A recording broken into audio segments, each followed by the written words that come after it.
Welcome to another battle report.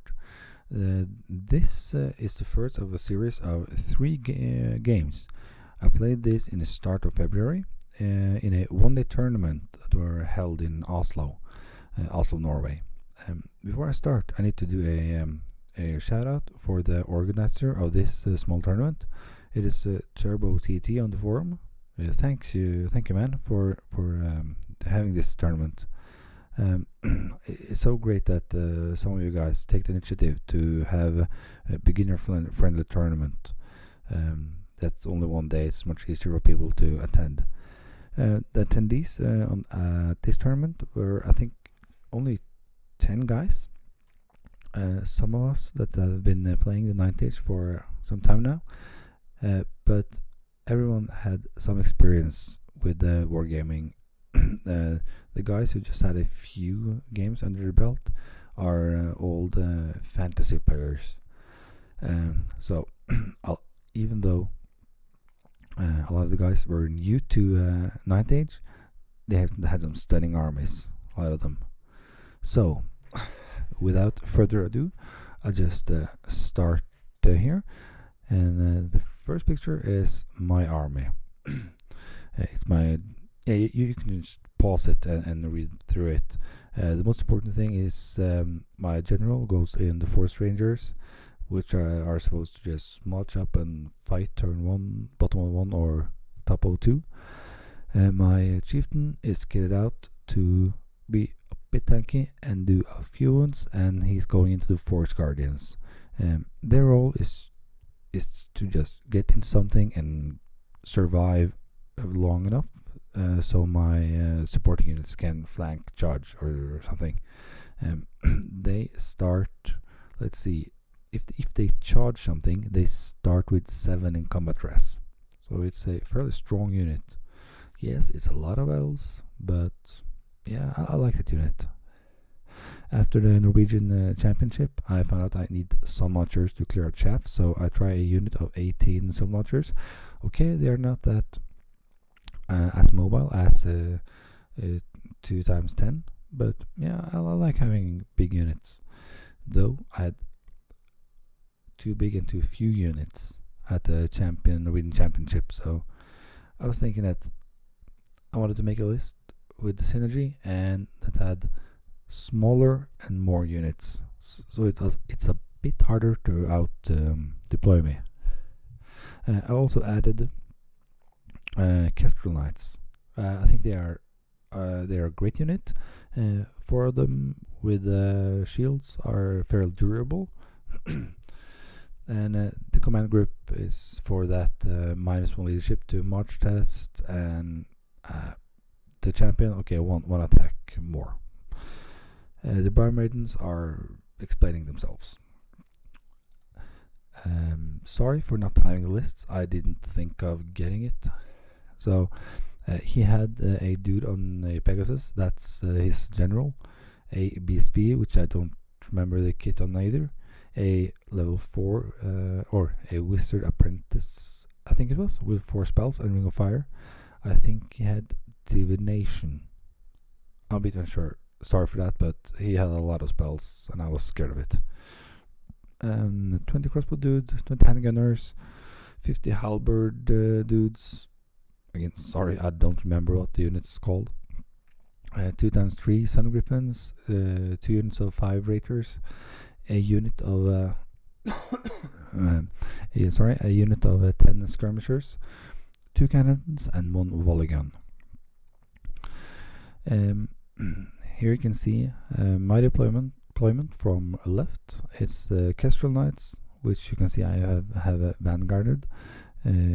Dancers, eagles, my maidens, my big unit of guardians, archers, another unit of dancers, proxied with some unit fillers, and my big unit of rangers. And my characters are where I said they should be. Oh, sorry. His unit, no deployment. From the left, the skirmishing bow guys, Raiders, Sun Griffins, a cannon. His Pegasus started in the unit of Griffins. Then he has 20 handgunners. Behind them is another cannon.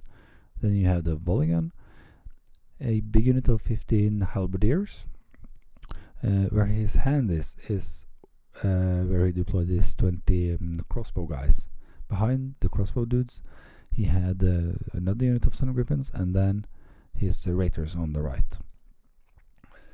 He got the first turn. Yeah, we are playing the hold the ground, this hold the center, and classic deployment. I vanguarded up my kestrels, as you can see, so he is lining up his of the left flank to shoot at them and try to stop me from just flying all over the place on that side. On the right side, you can almost see it. His raiders moved up. He moved up not long enough so I could get the easy charge on him. So having failed too many long charges, that forced me into marching up into his face. Beside that, he just shuffled forward a bit. Magic was, let's see, 8 to 6. He apparently, I took a picture of his wizard. I think, sorry, I don't remember what he did, but he cast some spells. Then he started shooting at my kestrels, knowing that they are fairly strong, and I took 5 wounds from shooting. His cannon killed one guy and wounded another, I think.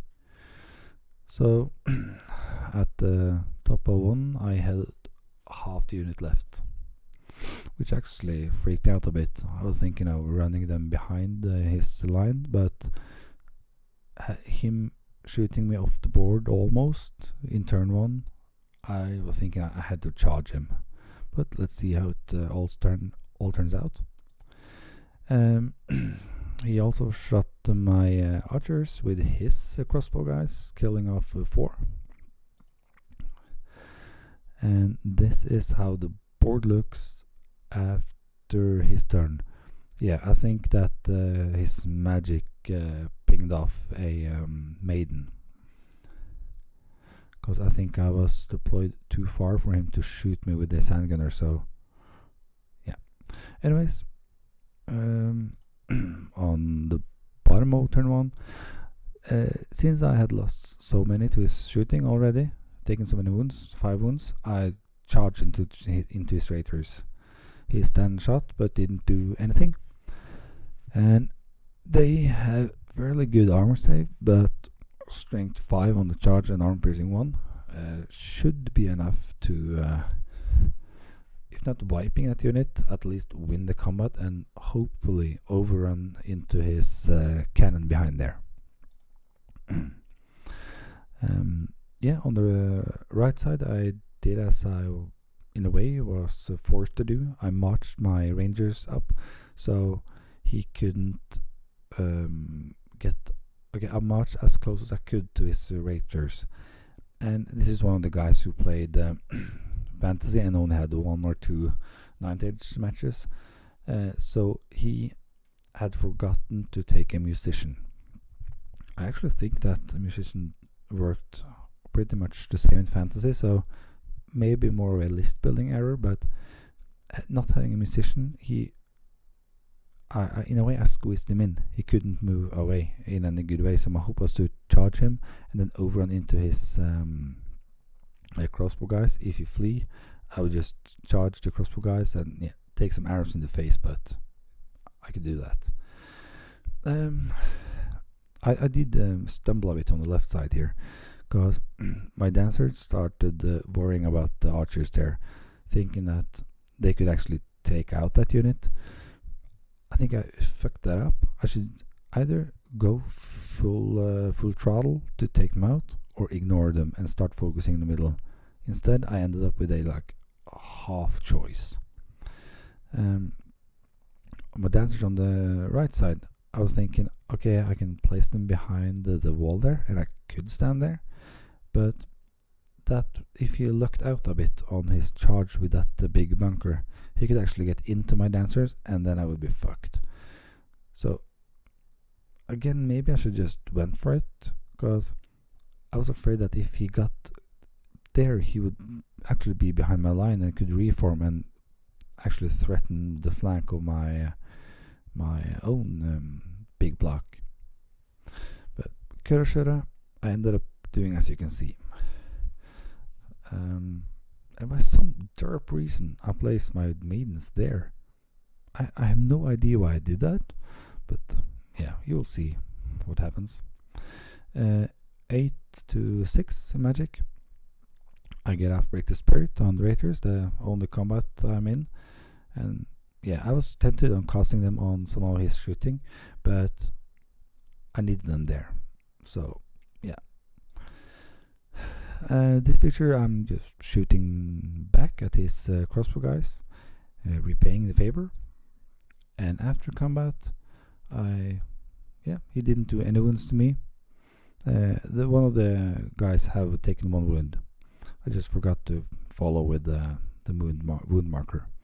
I killed 4 and overran like that. And I was now thinking that, oh, I can get a shitload of attacks into his cannon and kill him. But that will not happen, and you will see why soon. This is after my turn and the top of 2 before he has done anything. Bit better view. And then charge in. And then I get told, because I didn't know that when you charge in with something into a war machine, and then you get charged, and if, as you can see, one of my kestrels can only hit the unit that charged him, then he has to hit there. So at that moment, I knew that my unit would die and I would not kill that cannon. So I redirected all my attacks onto his Sun Griffins instead. Let's see. He moves back his halberdier unit a bit, fearing my advancing spear guys. And as I said, his Raider unit, since he didn't have a musician there, the only way he could move them without giving me an even easier overrun into his crossbow guys was to keep them where they were, because in that way I would have a long overrun, or at least a long enough overrun so it would be an iffy. It's not certain I will get in. Sorry, English is not my native language.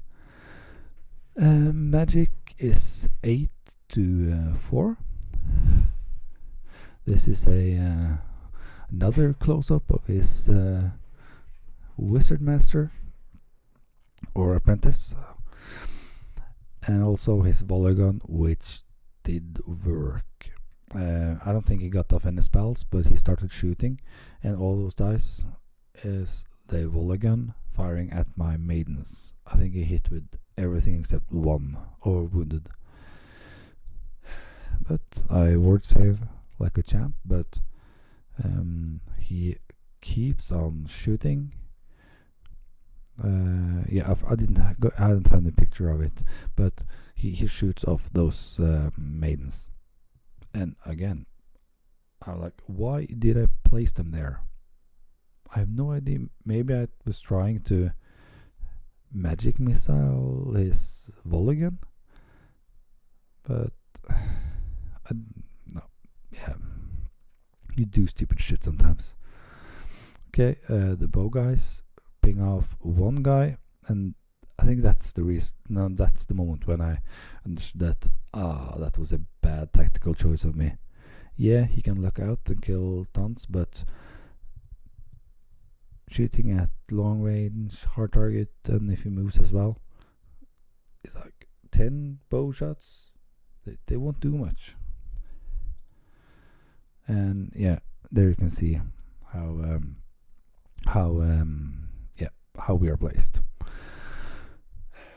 Yeah, as I said, I redirected all my attacks, or directed all my attacks at his griffins, and killed off one guy. So yeah, one task I did, I was happy about that, because now that unit is a bit easier for my for my dancers to handle. Okay, after his turn and the beginning of my turn, this is how the board looks, and I advance. My rangers charge into his raiders, and he stands, seeing that if he do not, I will be in the front of his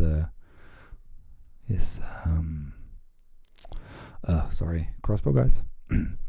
My dancers realize their mistake, and I start focusing them into his center. So they should actually be able to charge that turn if I had played them correctly. And then I think I march these guys up, thinking that I need to fight. I got bored of just standing back, because he was just standing there. But moving them up, my tactical error with the dancers are getting just more and more obvious. Though he has a lot of shooting, so it's just hard. But this way, this unit can't get support very easily, and that's not very good. But I march them up, trying to force something. Either he charge me, or I will charge into him the next turn. And the eagle, you can see there, I'm trying to redirect these griffins away from the flank of these guys. And if he charge them, he will overrun either into my dancers, and I think I can take them, or in a way that I can charge him the next turn. Magic is 6 to 4. I get off Break the Spirit, thinking that if I don't get into him with the overrun, he will have a hard time killing too many of my rangers. I kill off his raiders to a man and overrun, and I end up 1 inch away from that unit. He was super lucky, but oh my fucking god. I was so thinking I would get into that unit, because if I had, I could place things in a way that he would not get into with his griffins. So I will just kick these guys, and that unit doesn't have a musician either, so he's not that mobile. Okay, after my turn, and before he moves anything, this is how the board looks. What is this?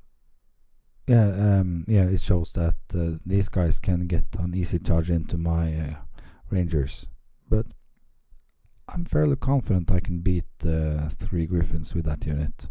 You need more, you need like 4 or maybe 5 griffins to actually win against a horde of rangers. And yeah, he charges into the rangers. He also charges into my eagle, as you can see. And yeah, I'm just looking forward to my dancers against his griffins. He also moves his Pegasus, which has been standing behind the forest all game, into his block of halberdiers, trying to make that unit a bit more effective in combat. And he did a mistake here, a fantasy rule mixed with the 19th rule.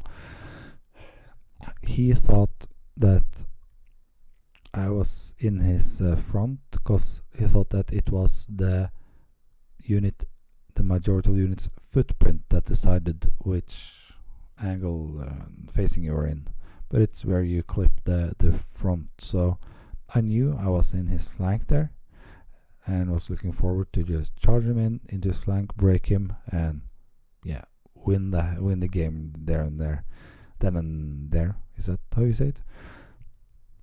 With a big margin. Magic is 8-6.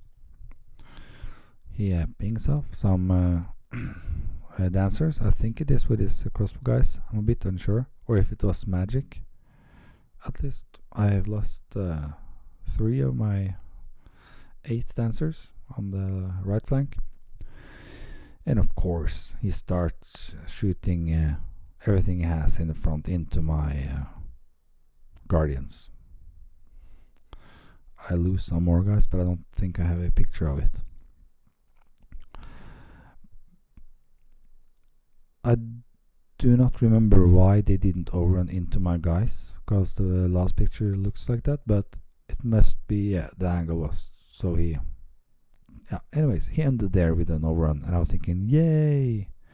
I think these guys can flee, I'm not sure, or if they are in... I think they are immune to psychology. Anyways, at the time I thought, oh, I got this unit. Yeah, and I did. Let's see. These are wounds. So I did 15 wounds to his griffins.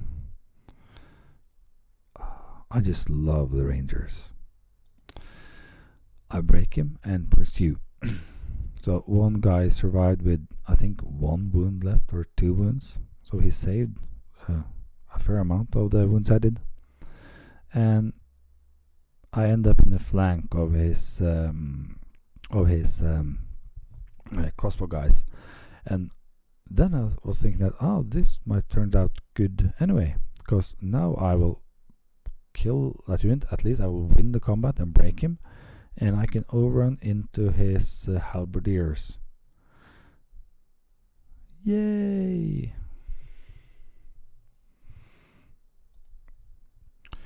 Okay, this is the bottom of turn 3, my turn, before we have done anything.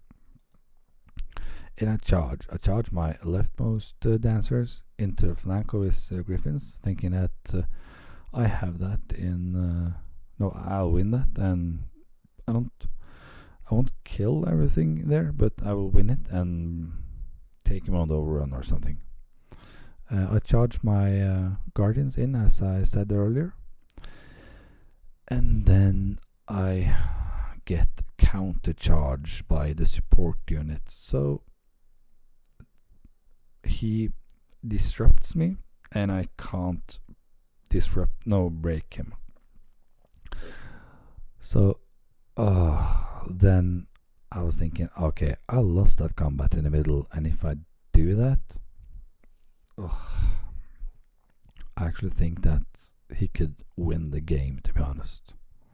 Yeah, I have my Rangers there, but I was so mad at myself. I should have charged into that unit. Yeah, he could fire at me and kill some guys, but I would break him, and I could either pivot myself so he couldn't see me with his halberdiers, or I could slam into his cannon or something. Anyway, I should have gone for his handgunners. I think I could have done it. I don't think he redirected me with his unit. Oh, he might have, but no, I don't think so. Magic is, channel, so 9-5. I get off, I don't know what I get off, if I got off anything. No, maybe nothing. I kill off one guy, but he passes his break check and stays. Luckily, he couldn't reform, so I think I will break him the next turn. As predicted, I kill off some crossbow guys, and He flees, I pursue, but I stumble forward like nothing. Or a lot, I don't remember. Yeah, it was, I think I needed an 11 on the overrun to get into his halberdiers. So, yeah, I'm looking forward to my turn 4, so to say. Let's see. Yeah, this is the last picture. We ended it there because none of us were stressing the time. I still think I need to practice that, but since it was a beginner-friendly tournament and come and get into the night edge, the hobby again, none of us stressed the time or anything. So we spent a fair amount of time on this game and only were ended in at the 3 rounds. So I managed to get 2 scoring units within 6 inches of the objective. He had only 1, and I would have won it because these rangers would smack face most likely. Because after this combat, I think I lost, but I won. Okay, I don't remember. Anyways, I stuck and he stuck. I think I won that combat, but I was a bit unsure for the next turn. But no matter what would have happened, I would get these guys in there and I would wreck through his lines. So if he had played a bit faster, I think I could have won more than I did, but it ended up being a 14-6 victory. It was 11-9, then I got the objective. Okay, I'll end the battle report there. It was a fun game, a great opponent, and yeah, stay tuned for game number 2 of this tournament. Okay, bye.